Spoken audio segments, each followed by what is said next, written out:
There has been a New World Q&A on Discord, and there's a couple of interesting answers. And I think one of the main ones will be that it sounds like the Boltcaster, the artifact bow in Season 4, is going to get a nerf before it even actually turns up. Before I talk about it though, I want to give a quick shout out to my Patreons. You guys really make doing this a lot easier. There's a link in the description if you want to become one, and if you want to help me, you can always come and watch me over on Twitch. I don't actually stream on Saturdays, but every other day, I definitely do. This is on Discord, and Discord is just weirdly formatted, and because the answers aren't like amazing, I'm just going to do it like this. By the way, there was over 500 questions and they've answered maybe like 20. The first one is basically about plans for repeatable soul trials. A lot of us think that just being able to do a soul trial, maybe like as a daily option, a randomized queue, would be cool because a lot of them are very interesting and it's something where AGS could control the difficulty and then give you some reward.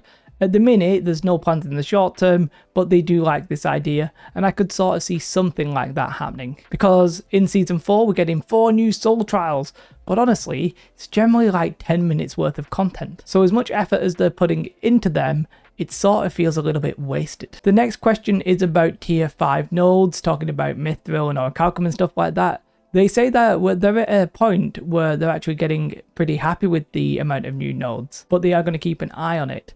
Now, for me, actually the prices for things are sort of reasonable now, like Orichalcum and Mithril and that kind of thing. But if I go and try and farm Orichalcum, honestly, there's like 5 people there. For something that is probably one of the most fun things to do in New World, farming and actually going out in the world, it's a massive pain in the backside just competing with people for this. It makes it unfun. So hopefully that's something they can change. Next question, are you going to be doing any kind of winter music? No, we're just doing that in summer. It'd be nice if they did winter themed stuff so you could, play it. It'd be nice. The next question is a big one, and it's basically talking about how PvPers have to do PvE and PvEers have to do PvP for the artifacts. And they say, we have no plans to change this right now. And for me, it's sort of a little bit disappointing. I think in general, PvPers should be able to just do PvP, and I think PvEers should be able to just do PvE, with a little bit of cross-contamination. Now, the problem with these artifacts are that they're pretty much chase items that people just want to collect because they're fun to try and collect, apart from the fact when they're not. And then really, the second point is, if you're a PvEer, do you really need the PvP ones? The best one is probably Serenity. Maybe you want the Nimble Coat. There's a reason for some of them to be sought after, but probably not all of them. But the truth is, people want them and people are having to do content they don't want to do, and it's been a bit frustrating. And I think this is actually why Outpost Rush is getting massively buffed in Season 4. Now, the next one is actually a little bit of bad news. There was a previous Discord Q&A where they spoke about Battle Up Prevention and how it was pretty much planned to come in Season 4. And, well, I checked that out. It did not materialize in the Season 4 PTR, and it turns out it's not coming in Season 4. It's probably going to be coming in Season 5. So, like a lot of the stuff in Season 4, it's been delayed. However, what they are doing is that they are increasing the drop rate. So I did mention this in a video, but effectively most open world ones and end dungeon boss ones in mutations are about 10%. That's getting changed to 20%. And Abyss and the Wizard Hat is going from 3% to 10%. So the corrupted portals, it'll be easier to get them from there as well. I'm assuming that they're going to be more frequent on the PvP track, but I actually haven't confirmed that, and they are going to be easier to get from the PvP track because all of them are going to be available from level 20. However, I still think we need Battle Prevention. I think the next questions are talking about the influence race, and basically they talk about the new cycle for wars and invasions. Now, personally, I'm just not involved in this part of the game at all, but basically some of them, for example, Ebonscale, Windswood, Weaver's Fen and Morningdale, are always going to be on the same day, which they're hoping will reduce the amount of territories that companies can have because they'll risk double declaration. Honestly, at this point, they should just cap it to like 2. I'm surprised they've not done that, they've not taken that measure, but maybe we'll see it when we do get the seasonal territory control system in Season 5 or beyond, whenever that turns up. But you can see the pattern that they're going to have. It's a 6-day cycle. It's going to be invasion, influence race, war, break day, influence race, and then a war, and then probably, straight back to invasion. They might adjust though in future. Alright, cool. If I'm honest, the next question is basically what I just spoke about, double declarations and stuff like that. I find it funny that they are actually saying, we're always trying to balance the dream of being able to own all of Aeternum. You should not be able to own all of Aeternum, not if you're like 50 people. Like, it just shouldn't happen. We need more people in that system. It's not happening for ages. It's been going on 2 years. Like, they need to do something quite quickly. This question is about weapon reworks because they talk about the fire staff and the musket. They basically want to do more of this, but nothing to announce right now. There's a question about artifacts, but honestly, this is just talking about perks, and yeah, I don't really find this one too interesting, but you can read it if you want to. The next question is basically about PvP and PvE balance. And basically they want to take a look at increasing the power of lesser used weapons in all the game modes. And right now specifically they want to look at the musket in PvE, which they say it's been difficult to get that in a right place. They're pretty happy with the bow, but the musket in PvE just feels a little bit like bad. In PvP, mostly good. And now that they have the ability to actually increase the damage in PvE without affecting PvP, that's something that they're just going to do more of. Yeah, fair enough. Okay with that. The next question is about lesser used abilities. Turns out they're probably going to do a sweeping pass to improve the lesser used abilities. It's weird because some weapons you don't really use like very many at all, like 3 or 4, and then you got stuff like the spear where most of them are actually quite good. The next one is about the boltcaster and the bow artifact, as well as PvP modes being mostly range. We are continually reviewing the power of range weapons in PvP. In OPR, we see a lot of range usage because of the layout of the map and its more solo friendly way to achieve high scores in that mode. I want to take this a little bit further here when they say more solo friendly. It's more solo friendly not just because of the high score, but because of pre-mades. A pre-made makes playing melee very difficult because they all know who to focus. A chaotic group of wild people are a little bit more unfocused, and therefore you can play more melee. What we need to see is at least the absolute bare minimum, and I'm honestly quite surprised this hasn't happened yet, an equal number of pre-mades on each side. So let's say there are 7 pre-mades in a outpost rush. They might have different numbers, so you have to try and balance the number of players as well, but in theory you would give one side 3 pre-mades and the other 4. Nothing crazy, it's literally just shuffling what you currently have. At the minute, I believe what happens is the first 5 people go on one side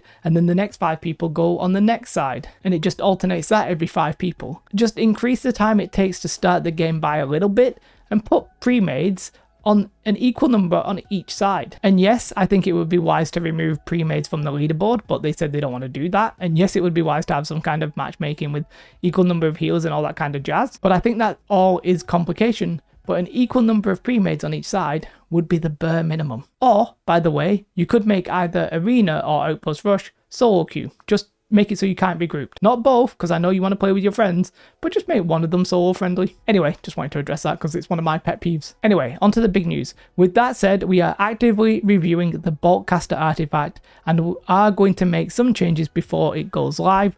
Our goal is to give it a bit more focused theme without creating gameplay that is overly annoying for opponents. That overly annoying bit, by the way, they should learn that lesson for a lot more other abilities, but that is effectively, I think, referring to the stun. That stun, whilst maybe not the most like insane thing in the universe, would just be very annoying. And I sort of think they're going to remove it, even if they just put like a cooldown on it or something like that. Yeah, I mean, I think they'll sort of tone that down a little bit. They are going to tone it down, I think. It'll probably still be a strong bow because why not? That's an artifact, but it might not be quite as toxic. So big news there. The next question is asking about the life staff, how it's uninspired or weak. Personally, I actually think the life staff is an interesting concept. Even after the healer changes, some healers are very hard to kill, maybe like a healer and a flail. Now you can sort of just put Sacred Ground under yourself and just wail on them with the flail. Le flail. And I think that might be quite strong, so we'll see. Anyway, what they say here is that we want to encourage various different playstyles, and they're happy with the way that they've gone with this one. But importantly, they confirm that there will be future life staff artifacts. So if there was doubt, which I don't really think there was, there's going to be multiple of different weapons and stuff like that. Okay, cool. And one that will lead into the traditional healer fantasy, if that's what you choose. Now, if I'm honest, they've caught me a little bit by surprise here in that they are still actually answering questions. I thought this one would be the last one, but they've added 3 more. If there's anything added after this video, I'll make a pinned comment, if it's relevant.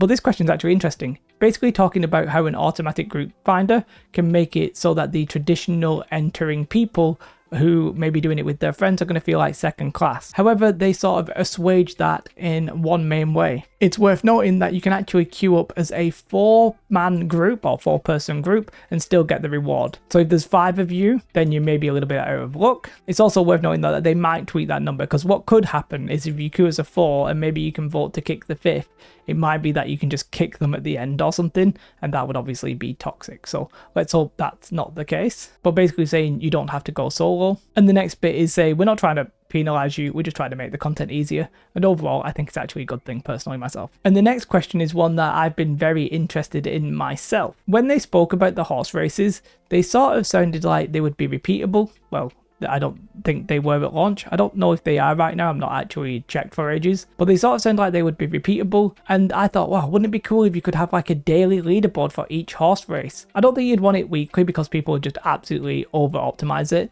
and I don't think that'd be very interesting. But here there's like, well, why don't you put it on the leaderboard? And they basically say, we have some ideas about what to do to add more content. Nothing concrete right now. I really hope they take inspiration from this kind of question and put it on a leaderboard. I think like a daily leaderboard for all of the horse races would be super cool actually. Or a daily leaderboard for maybe like 5 horse races and you get a reward for doing it. Yeah, that'd be really fun. I'd also like horse races where you could actually all queue up, by the way, like maybe like a 5-person race. That would be also very cool. And then this last question, by the way, it's because this Discord is like right at the very bottom. I can't raise Discord any higher. But this last question is something I'm not actually happy to hear. It's something that I don't fully agree with actually. Basically, they talk about, is there any intent to have any kind of inspection, either in lobbies or something like that? And they say, in the long term, it is something that they are inclined to do. However, with no immediate plans, they do say that their intention would be to make it so that it's only opt-in, so you'd only be sharing your stats if you want to. The problem with that is it could very easily end up with a situation where, hey, look, you either share your stats or we're kicking you out of this group. So for me, I mean, this is obviously like a classic MMO feature. I don't really think it's going to be overwhelmingly positive. I think there's a bit of risk here for toxicity. However, I know like hardcore PvPers and hardcore PvEers, they actually do want to check this information.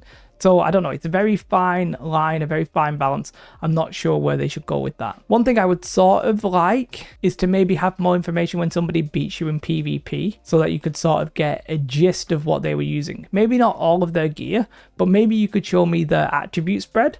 Maybe tell me what armor they were in.